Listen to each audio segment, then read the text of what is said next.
on dividends and yields. How does that all change? You know, how's that changed from May when we had a different picture? Well, I think if you kind of go back in time when rates were so extremely low, we obviously saw in the market there was a push to the very much yield-oriented components of the market. So what is changing now as rates are coming up, and what we're doing in the portfolio is, and what we really have always done, is we want the income component, but we also want a growth component, because that growth component is what I think will serve as an offset as interest rates, should they continue to rise, which we think they probably will, but that growth component will actually provide some cushion, if you will, going forward. So what asset classes are you in now? That's a great question. We actually use 8 different asset classes, and so the things that you would expect, for example, dividend-paying stocks and obviously fixed income. We use royalty trusts. We also use master limited partnerships, preferreds, converts, and cash, which I do consider an asset class.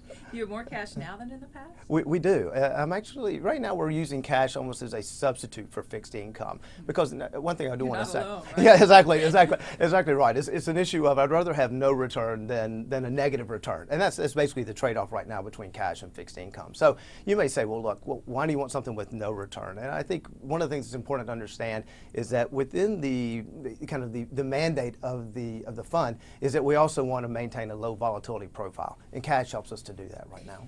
One of your biggest equity sector holdings is financials. Now, is that something you might consider adding to in a rising rate environment?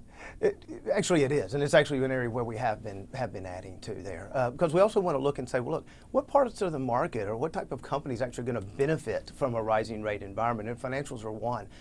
We've added USB, U.S. Bank Corp. So is a one that as the yield curve steepens. Now, they're not going to see that impact immediately, but as we look out 2, 3, 4 quarters forward, we think that impact will start to flow through.